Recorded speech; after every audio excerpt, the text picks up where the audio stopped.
गुणवत्ता बताई जा सकती है कि इसमें नमक है या नहीं है। अगर वो दिखाई दे रहा है उसे टेस्ट करके बताएगा। कोई डीएम हो, कोई सीएम हो, उस राशन को एक चम्मच खा के दिखाए। पोषण कैसा होगा बच्चे का? कुपोषित तो अपने आप होंगे। हमारे अगर कोई बच्चा हम कुपोषित चढ़ा देंगे, वो कैसे आ गया? अरे वो खाना ही नहीं खा रहा तो कुपोषित होगा नहीं। ये सरकार से पूछे कोई, क्या क्या तुम अपना जियो बनाते हो, क्या क्या तुम डालते हो? कुछ भी जो भी मर्जी आए वैसे भेज देंगे। ऐसा क्यों कर रहे हैं? वो बच्चे दूसरे के हैं तो क्या वो कुछ भी खा लेंगे? उनका कुत्ता भी उनको सूंघेगा नहीं जब बच्चों को हम खिला की जाए। और भी अन्य मांगे हैं हमारी, काफी समय से हम संघर्ष कर रहे हैं, लेकिन ये सरकार सुनने वाली नहीं है। अगर नहीं सुनेगी तो मुख्यमंत्री जी का घेराव इस बार किसी भी टाइम हमें बुलाया जा सकता है। उस टाइम हमें रात को 11 बजे देखेंगे मैसेज तो तुरंत रिपोर्ट बनाएंगे। ऐसा कितनी बड़ी हमें तनख्वाह दे रहे हैं। अभी मैडम ने बताया कि बीएलओ में ड्यूटी है आंगनवाड़ी कार्यकर्ता की। अब हम 8 या 9 बजे जो भी हमारा केंद्र संचालन का समय होता है उससे हम अपना केंद्र स्टार्ट करेंगे। 1 बजे तक वहाँ काम करेंगे। उसके बाद हमें निर्देश किया जाता है हमारी बहनों को कि तुम्हें आंगनवाड़ी बीएलओ कार्य करना है। आज फला मीटिंग में आ जाओ, आज फला मीटिंग। ये बताइए तो जिन बच्चों के लिए हमें बाल विकास विभाग ने रखा था, मेन चीज है बाल विकास, तो जो बाल अवस्था के बच्चे हैं उनको हम राशन की बात करें तो उसमें स्वादिष्ट तो सरकार बता रही है, लेकिन देखा जाता है कि उसे जो जिस महिलाओं तक वो पहुंचता है तो वो उसे बेचती नजर आती है, उसे फेंकती नजर आती है। तो कमी किसकी है, सरकार की है या फिर जो बीच में जो डिस्ट्रीब्यूटर लगे हुए हैं उनकी कमी? अगर हम आंगनवाड़ी सामान लेने के लिए जाते हैं, क्या हमें कोई छूट मिलती है? 9,000 में हम अपना घर चलाए, गैस चलाए, क्या चलाए? सरकार को कुछ दिखाई नहीं दे रहा है। एक एक महिला यहाँ पे विधवा भी है, कुछ असहारा नहीं है, लेकिन उसके बावजूद 9,000 में कैसे वो? हमारा जो ये मानदेय वाला है, मानदेय हमारा कब से हम बोल रहे हैं कि हमारा 18,000 रुपये हमारा मानदेय कर दिया जाए, उस पर कोई हमारी सुनवाई नहीं है। और हमारा ये है कि हमारा मानदेय का नाम हटा के हमें ना वेतन का नाम हमें दे दिया जाए। चाहे सरकार हमें 18,000 रुपये ही दे, लेकिन उसका नाम वेतन कर दिया जाए तो वो हम चाहते हैं। 9,000 में 90,000 का काम हमसे ले रहे हैं और तब भी हमें चोर कहलाते हैं। 3-3 महीने का फेस कैप्चर एक साथ करते हैं हम। क्यों करते हैं? जनता हमें बोलती कि हम राशन खा रहे हैं। वो खाने लायक राशन है क्या? उसे आप उसको पका नहीं सकते, उसे उबाल नहीं सकते। बच्चा खा नहीं रहा है, थालियों में रख रहे हैं। वो किसकी जेब से जा रहा है? वो एक आंगनवाड़ी की जेब से जा रहा है। हम फिलहाल डीएम हरिद्वार रोशनाबाद में मौजूद है, ये कार्यालय यहाँ पर। और यहाँ पर देखिए आप, ये सैकड़ों की तादाद में यहाँ पर महिलाएं पहुंची है। ये सभी यहाँ पर सुपरवाइजर और जो है बीएलओ और आंगनबाड़ी जो कर्मचारी है वो यहाँ पर पहुंची है। आखिर क्या कुछ पूरा मामला है, इनसे बात करेंगे। आज यहाँ पर डीएम कार्यालय पर आप पहुंचे हैं, क्या कुछ पूरा मामला है? नमस्कार, मेरा नाम रितेश चौहान है। मैं आंगनवाड़ी कार्यकर्ता सेविका मिनी कर्मचारी की जिला अध्यक्ष हूँ। आज हम अपने कुछ मांगों को लेकर यहाँ पहुंचे हैं। जिलाधिकारी महोदय के माध्यम से मुख्यमंत्री जी और बाल विकास विभाग मंत्री को अपना ज्ञापन प्रेषित करेंगे। हमारी जो मांगे हैं, सर्वप्रथम है कि हमारा मानदेय 18,000 रुपये किया जाए, और दूसरा है कि आंगनवाड़ी केंद्रों को बायोमेट्रिक मशीन से ना जोड़ा जाए। और बहुत सारी मांगे हैं कि आंगनवाड़ी की जो लड़कियां होती है, आंगनवाड़ी कार्यकर्ता की जो लड़कियां होती है, उन्हें नंदा गौरा योजना का भी लाभ दिया जाए। और आयु सीमा भी बढ़ाकर 60 से 62 वर्ष की जाए। और भी अन्य मांगे हैं हमारी, काफी समय से हम संघर्ष कर रहे हैं, लेकिन ये सरकार सुनने वाली नहीं है। अगर नहीं सुनेगी तो मुख्यमंत्री जी का घेराव इस बार निश्चित है। तो आप यहाँ पर पहुंचे हैं, अगला कदम क्या होगा? और दूसरी बात, जो मिड डे मील आंगनबाड़ी के अंदर आता है उसकी भी बात आपने की है कि वो बहुत ज्यादा खराब मात्रा में आ रहा है, उसको लेकर क्या कहेंगे? मिड डे मील की बात तो ये है, पहले क्या था, आंगनवाड़ी केंद्रों से ही समूह के माध्यमों से THR वितरण किया जाता था। जैसे उसमें दलिया, दाल, ये सब पौष्टिक चीजें होती है। अभी आजकल माननीय मंत्री जी ने किसी को टेंडर दे रखा है, किसी कंपनी को, उनके माध्यम से आ रहा है। सत्तू है, क्या है, राम जाने उसमें क्या है, हमको नहीं पता वो क्या है, उसके अंदर क्या है क्या नहीं हम नहीं समझ सकते उसको, बस जो लिखा है वही समझ सकते हैं। और अंडे एक केंद्र पे उतार दिए जाते हैं जो सब सेंटर है, वहां से 50-50 केंद्रों तक लड़कियां अपने पैसों से उसको ढोके ले जाती हैं। और ये समस्या हमारी सबसे बड़ी है, क्योंकि आंगनवाड़ी को इतना मानदेय नहीं दिया जाता कि वो अपने पैसे से ढुलान भी दे पाए। अच्छा, राशन की बात करें तो उसमें स्वादिष्ट तो सरकार बता रही है, लेकिन देखा जाता है कि उसे जो जिस महिलाओं तक वो पहुंचता है तो वो उसे बेचती नजर आती है, उसे फेंकती नजर आती है। तो कमी किसकी है, सरकार की है या फिर जो बीच में जो डिस्ट्रीब्यूटर लगे हुए हैं उनकी कमी मानते हैं? सीधे सीधे सरकार की है। डिस्ट्रीब्यूटर का क्या मतलब है? टेंडर कर रखा है कंपनी को, डिस्ट्रीब्यूटर का तो जांच होनी चाहिए, उसकी जांच होनी चाहिए। ऐसा होना चाहिए कि जिसको लाभार्थी को लाभ भी मिल सके और उसे अच्छे से खा भी सके। ऐसा ना हो कि उठाया और फेंक दिया। क्या लाभ हो रहा है उससे? ऐसे तो सरकार का पैसा वेस्ट हो रहा है। और क्या क्या मांगे हैं जो बता रहे हैं आप, जो है कि सैलरी भी बढ़नी चाहिए, और अगर SIR की बात करें तो आपने बताया अभी कि हमारी ड्यूटी 7 बजे से और 1 बजे तक की है, अगर उसके अलावा भी जो है सरकार आपसे काम कराती है या अन्य विभाग का काम कराती है तो उसके बारे में क्या कहेंगे? अन्य विभाग का अगर कार्य कराती है तो उसके लिए मानदेय भी अन्य विभाग से दिलाया जाए। बात BLO की है, BLO में सब लड़कियां हमारी 90% कम से कम आंगनवाड़ी कार्यकर्ता BLO है। हम चाहते हैं उन्हें समय की तो छूट दी जाए। अगर वो आंगनबाड़ी केंद्र पर 1 बजे तक रहेंगी तो उसके बाद अपने घर, अपने बच्चे, अपने परिवार को कैसे देखेंगी? तो एक समय में एक बंदा एक ही काम कर पाएगा ना। चलिए और बात करेंगे, कहाँ से आए हैं आप BLO है या फिर जो है आंगनबाड़ी कार्यकर्ता है? नमस्कार सर, मैं आपकी मीडिया के माध्यम से ये कहना चाहूंगी, मेरा नाम अंजू पाल है, मैं ब्लॉक अध्यक्ष नारसन से हूँ, आंगनवाड़ी कार्यकर्ती मिनी कर्मचारी संगठन से। और सर हमारी जो मेन मांग है सर वही है कि मानदेय बढ़ोतरी की जाए। जो हमारा मानदेय हमें 9,300 रुपए वेतन मतलब मानदेय मिल रहा है हमें, तो उससे हमें मानदेय से हटाकर हमें वेतन दिया जाए, क्योंकि इतनी महंगे में सर जब हम अपना हमारा आर्थिक शोषण हो रहा है, हमारी आर्थिक स्थिति सही नहीं है सर, तो फिर हम अपने घर को कैसे चलाएंगे, हम अपने परिवार को कैसे चलाएंगे? और सर जब आर्थिक स्थिति सही नहीं होगी तो हमारा मानसिक संतुलन सही होगा, क्योंकि काम भी बहुत सारे हमारे ऊपर, काम का प्रेशर है। जैसे कि अभी मैडम ने बताया कि BLO में ड्यूटी है आंगनवाड़ी कार्यकर्ता की। अब हम 8 या 9 बजे जो भी हमारा केंद्र संचालन का समय होता है उससे हम अपना केंद्र स्टार्ट करेंगे, 1 बजे तक वहाँ काम करेंगे।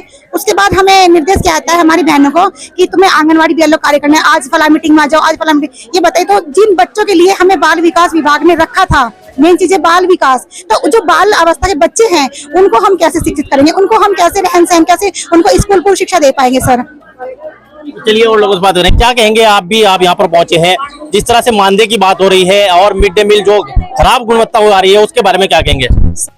ये है ना, हमारे इसमें अच्छा सामान आना चाहिए जिससे कि हमारी जो पीढ़ियां हमें मिल रहा है बच्चों को वो स्वस्थ रहें। अगर हम उन्हें गलत सामान देंगे तो उनकी तबीयत भी खराब होगी, वो सीधा हमारे ऊपर ही आएगा सर। अक्सर देखा जाता है जो लाभार्थी है वो तो सिर्फ आंगनबाड़ी पे ब्लेम रख देते हैं, लेकिन वो ये नहीं पता होता कि ये ऊपर से जो है पूरी लीड बनी हुई है और ये ऊपर से ही जो सब राशन है वो खराब गुणवत्ता के आ रहा है। सर ये खराब ऊपर से ही होके आता है, मगर ये है कि आंगनबाड़ी दिखते हैं उन्हें तो वो उन्हीं के पर ही ब्लेम करेंगे। बनाने का सब कार्य उन्हीं का ही है, सारा कार्य आंगनबाड़ी पे थोप देते हैं, और आंगनबाड़ी अगर ना करें तब वो है। इसलिए सर हमें सरकार से भी रिक्वेस्ट है कि वो हमारे इन समस्याओं का समाधान करें और हमारी प्रॉब्लम को समझे, हमारी मानदेय बढ़ाएं और अन्य जितने भी हमारे कार्य हैं वो हमारा पूर्ण करें। तो कदम क्या रहेगा? आज जिन कार्यालय पहुंचे हैं, पूर्व में भी हमने देखा है आपने जगह जगह रैलियां निकाल दी है, लेकिन शायद सरकार तक आपकी आवाज नहीं पहुंच पा रही, या फिर पहुंच गई तो उस पर कोई निर्णय नहीं लिया जा रहा, क्या कहेंगे? देखिए, मैं लता चौधरी, ब्लॉक अध्यक्ष भगवानपुर। हम बहुत काफी लंबे समय से संघर्ष करते आ रहे हैं, हमारे संघर्ष का कोई परिणाम निकल ही नहीं रहा है। हमारा जो ये मानदेय वाला है, मानदेय हमारा कब से हम बोल रहे हैं कि हमारा 18,000 रुपये हमारा मानदेय कर दिया जाए, उस पर कोई हमारी सुनवाई नहीं है। और हमारा ये है कि हमारा मानदेय का नाम हटा के हमें ना वेतन का नाम हमें दे दिया जाए। चाहे सरकार हमें 18,000 रुपए ही दे, लेकिन उसका नाम वेतन कर दिया जाए तो वो हम चाहते हैं। और ये है कि मतलब एक ये हमारी है कि समान कार्य और समान वेतन। काम हम करते हैं टीचर से ज्यादा, जो सरकारी स्कूल के अध्यापक है उससे ज्यादा हम काम करते हैं, लेकिन हमारा मानदेय कितना है? 9300 रुपए, 9,300 रुपए। तो इससे ये देखो कि हम कितना काम, हम 24 घंटे काम करते हैं। अब SIR भी शुरू होने वाला है तो उसके बारे में क्या कहेंगे? क्योंकि ड्यूटी तो आपकी 1 बजे तक बता रहे हैं, अब अन्य भी काम होगा, उसमें जो है और ज्यादा आपकी मेहनत लगेगी, बच्चे भी आपको देखने हैं, किस तरह से देखते हैं इस चीज को? देखिए सर, जो SIR का है, SIR का तो पहले से हमें 4-5 महीने से हम इसमें काम कर रहे हैं। हमें लगातार तहसील में बैठा के भी काम करवाया, एक हफ्ता सुबह से शाम तक वहाँ भी काम किया, ना कोई उसका आने जाने का किराया है ना कुछ है। और 2024 में आपका मानदेय है उसी में इंक्लूड है, अलग से कुछ नहीं है? नहीं, हमें बताया गया था कि पहले हमें 6,000 का चेक मिलता था 1 साल में, अब 12,000 का हो चुका वो चेक, लेकिन अभी हमें मिला नहीं वो चेक। और बताया था कि 2,000 रुपए एक्स्ट्रा मिलेंगे जो एक्स्ट्रा काम कर रहे हैं आने जाने का, लेकिन अभी कुछ नहीं मिला। हमें 12,000 का चेक नहीं मिला, 2,000 का चेक नहीं मिला, हमें आने जाने का कोई किराया नहीं है। और हम ये जो SIR का है ना, ये हम रात के 2 बजे तक काम करते हैं। तो अब राजनीति में अगर थोड़ी बात करें तो 2027 के चुनाव भी आने वाले हैं, अगर आपकी मांगे नहीं पूरी होती है तो महिलाएं सैकड़ों की तादाद में देख रहे हैं, बहिष्कार करेंगे आप? बहिष्कार सर, पूर्ण बहिष्कार होगा सर। इस बार बिल्कुल हम आक्रोश में हैं, क्योंकि उसी 9,000 में हमें अपना आना जाना, बीमारी सिमारी सभी चीज हमें करनी होती है। छोटे बच्चे हम छोड़ के घर में जाते हैं और 24 घंटे इनका काम करते हैं।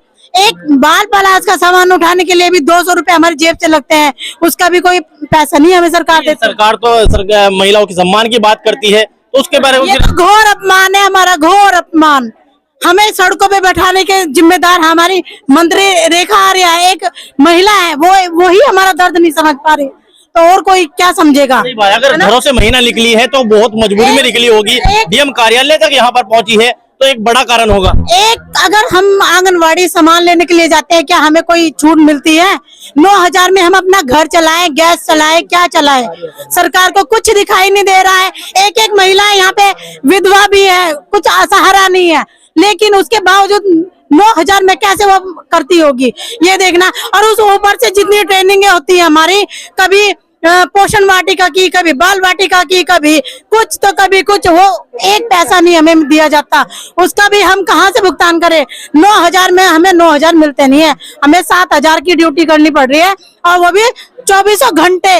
किसी भी टाइम हमें बुलाया जा सकता है, उस टाइम हमें रात को 11 बजे देखेंगे मैसेज तो तुरंत रिपोर्ट बनाएंगे। ऐसा कितनी बड़ी हमें तनख्वाह दे रहे हैं, 9,000 में 90,000 का काम हमसे ले रहे हैं, और तब भी हमें चोर कहलाते हैं। 3-3 महीने का फेस कैप्चर एक साथ करते हैं हम। क्यों करते हैं? जनता हमें बोलती कि हम राशन खा रहे हैं, वो खाने लायक राशन है क्या? उसे आप उसको पका नहीं सकते, उसे उबाल नहीं सकते, बच्चा खा नहीं रहा है, थालियों में रख रहे हैं, वो किसकी जेब से जा रहा है? वो एक आंगनवाड़ी की जेब से जा रहा है। बच्चे खाते नहीं है, उसे थाली केवल फोटो रोज भेजना है, टाइम पे फोटो भेजना है, सुबह के सामने थाली रख दी और फोटो भेजना है, खाने का भी फोटो भेजा जाता है, नाश्ते का भी फोटो भेजा जाता है। उसमें गुणवत्ता भी तो नजर आ रही होगी ना कि वो किस तरह का है खाना, आपके द्वारा तो रिपोर्ट दे दी जा रही होगी ना शासन को। देखकर गुणवत्ता बताई जा सकती है कि इसमें नमक है या नहीं है। अगर वो दिखाई दे रहा है उसे टेस्ट करके बताएगा। कोई डीएम हो, कोई सीएम हो, उस राशन को एक चम्मच खा के दिखाए, पोषण कैसे होगा बच्चे का? कुपोषित तो अपने आप होंगे। हमारे अगर कोई बच्चा हम कुपोषित चढ़ा देंगे, वो कैसे आ गया? अरे वो खाना ही नहीं खा रहा तो कुपोषित होगा नहीं। ये सरकार से पूछे कोई, क्या क्या तुम अपना जियो बनाते हो, क्या क्या तुम डालते हो? कुछ भी जो भी मर्जी है वैसे भेज देंगे। ऐसा क्यों कर रहे हैं? वो बच्चे दूसरे के हैं तो क्या वो कुछ भी खा लेंगे? उनका कुत्ता भी उनको सूंघेगा नहीं जब बच्चों को हम खिला रहे हैं। और उसी ने तो मंत्री भी एक महिला बिठा रखी है ताकि वो महिलाओं का दर्द समझ सके। वही बोल रही हूँ, एक महिला को बच्चों का नहीं दुख दिखाई दे रहा। आंगनबाड़ी तो देती है, क्या करे? आंगनबाड़ी से हो ही नहीं रहा है, ना कोई सुनने वाला है, ना कोई बात पहुंचाने वाला है। कितने रैलियों के माध्यम से बोला, पहले चावल आता था, कम से कम खा तो रहे थे बच्चे, अब ये पता नहीं क्या क्या दे दिया है। उसमें भी जाले निकल रहे हैं, कोई कुछ निकल रहा है। 3-3 महीने का राशन इतना गया है, सब भैंसों ने खाया है, कोई बच्चे नहीं खा रहे हैं। तो अगला कदम क्या रहेगा? आप तो डीएम कार्यालय यहाँ पर पहुंचे हैं, क्या अगला कदम? इस बार तख्ता पलट होगा, आर पार होगा, सरकार बनने नहीं देंगे। क्योंकि हर एक स्तर से जब अपना सर्वे में हम करते हैं, हम यही प्रचार करेंगे और कोई वोट डालने भी नहीं जाएगा। देखिए ये दर्द है, क्योंकि जब महिलाएं घर से निकलती है तो एक बड़ा कारण होता है, क्योंकि देखिए आप सैकड़ों की तादाद में यहाँ पर जो महिलाएं हैं वो डीएम कार्यालय यहाँ पर पहुंची है। और देखिए आप यहाँ पर दूर दूर तक आपको नजर आ रहा होगा, यहाँ पर बीएलओ से लेकर जो आंगनबाड़ी जो कर्मचारी है वो यहाँ पर पहुंची है, और कई यहाँ पर मांगे लेकर पहुंची है, आपने मानदेय को लेकर और अनेकों जो समस्या है वो लेकर पहुंची है। क्या कहेंगे, आप यहाँ पर पहुंचे हैं, क्या क्या समस्या है आपकी और किस तरह से आप देखते हैं इस पूरे मामले को? मैं भट्टीपुर सहायिका बोल रही हूँ भाई। 20-22 साल हुए कि मुझे काम करते हुए, और 2500 रुपए पे लगी हुई थी, और आज मेरे 5,000 रुपए, 3 बच्चे में, बताओ 5,000 रुपए में मैं 3 बच्चों कैसे पूरा फाड़ूंगी? कम से कम ऐसा तो होना चाहिए जो मजदूरी का हो, 400 रुपए रोज के भर्ती हो जाए। दिन में कितने घंटे काम किया जाता है? हम सुबह 8:30 बजे आते हैं, 9 बजे का स्कूल है, और 1 भी बज जाता है, 2 भी बज जाते हैं। बाज दिन फोटो कैप्चर होते तो हमें 3 बज जाते हैं। वहाँ से बुला दिन घर में हम 3 4 बार बुलाने जाते हैं, 3 बार 4 बार 2, जितने इतने नहीं आती है, नहीं आते तो हम बुलाते रहते हैं। पूरा दिन हमारा ऐसा ही निकल जाता है। तो आंगनबाड़ी जो कार्यकर्ती है उनका भी जो है काम करने के लिए आपको बोला जाता है, आप तो सहायिका है। मैं सहायिका हूँ, बुलाने तो मैं ही जाऊंगी ना, उनका तो फोटो कैप्चर का काम है, बुलाने तो मैं ही जाऊंगी ना। उन्हें जब बुलाने जाऊंगी तो जब भी मैं फोटो कैप्चर करेंगे, घर घर जाकर मैं फोटो कैप्चर करेंगी। शाम हो जाती है, रात को 8 भी बज जाते हैं जब भी हम घर घर फोटो कैप्चर करने के लिए जाते हैं, तो साथ में तो सहायिका को जाना ही पड़ता है ना। तो उन्हें बताओ 5,000 रुपए में सहायिका क्या करेगी? बिल्कुल, देखिए आप यहाँ पर जो है आंगनबाड़ी चाहे वो कर्मचारी हो या फिर सहायिका हो और बीएलओ हो, देखिए आप यहाँ पर, और इनके द्वारा एक एसआईआर को लेकर भी यहाँ पर बात की गई है कि अगर एसआईआर का इनके द्वारा यहाँ पर काम किया जाएगा तो उसका मानदेय यहाँ पर अलग से यहाँ पर देना होगा, उसमें हम यहाँ पर काम नहीं करेंगे क्योंकि जो मानदेय अभी यहाँ पर दिया जा रहा है वो सम्मान पूर्वक नहीं है। और अगला कदम इनके द्वारा किया जा रहा है कि 2027 में जो चुनाव है उसमें खुलकर यहाँ पर आंगनबाड़ी जो महिला है उनका जो है खुलकर यहाँ पर विरोध यहाँ पर जो है सरकार का यहाँ पर किया जाएगा। और जो अगर जो यहाँ पर आए हुए हैं इनसे भी बात करेंगे, क्या कहेंगे, आप भी यहाँ पर पहुंचे हैं, जिस तरह से मानदेय बढ़ाने की बात की जा रही है और जो है आने की जो चीजें है वो बढ़ाने की बात की जा रही है, क्या कहेंगे इस बारे में? अजी भैया बहुत इतना बेकार मानदेय दे रही है सरकार, बहुत बेकार मानदेय दे रहा है। कभी उनका टाइम बनाता मानदेय। मैं 2 लड़की है, मैं बहुत दुखी से नौकरी थी। आपको तो हमने भी देखा है वर्क करते हुए, अभी जो है एसआईआर का आप काम कर रही थी और रात के 9 बजे तक आपने काम किया है, तो क्या कहेंगे? और जो वेतन है आपका वो वहीं पर रुका हुआ है, उसको लेकर क्या कहेंगे? अजी मैं तो बहुत मुसीबत हो रही है, मैं तो बस बच्चे बहुत बेकार हो रहे हैं, बस इस नौकरी में तो बहुत बेकार हो रहा है मेरा, बिल्कुल बच्चे आगे बढ़े बाहर नौकरी से। देखिए कहीं ना कहीं महिलाएं अपने दम पर बाहर निकलती है और कहीं ना कहीं अब आगे बढ़ने का काम कर रही है, लेकिन शायद सरकार उन्हें आगे बढ़ाने का काम नहीं कर रही है और शायद जो इनकी मानदेय है वो बढ़ाया जाए और जो इनकी मांगे हैं वो शायद सरकार को उस पर ध्यान देना चाहिए। और जो राशन यहाँ पर मिड डे मील में आ रहा है उस पर भी ध्यान दिया जाना चाहिए, क्योंकि अक्सर यहाँ पर वीडियो सोशल मीडिया के सामने आती है, सोशल मीडिया के माध्यम से सामने आती है, उसमें कई तरह का जो सामग्री है वो यहाँ पर खराब नजर आती है और जिसका ब्लेम सीधा सीधा आंगनबाड़ी को कर दिया जाता है, लेकिन शायद वो सभी सामान वो ऊपर से आ रहा है और उसका ब्लेम सीधा सीधा आंगनबाड़ी जो महिलाएं हैं उनको कर दिया जाता है। आखिर इनकी सुनवाई सरकार तक पहुंच रही है या फिर नहीं पहुंच रही है? और अगर पहुंच रही है तो उस पर जो है विभाग जो है या सरकार उसको सीधा सीधा जो है कार्रवाई क्यों नहीं कर रही है? मैं कैमरा पर्सन के साथ नौशान राजा, हरिद्वार। ग्रामीण भारत बुलंद आवाज के साथ।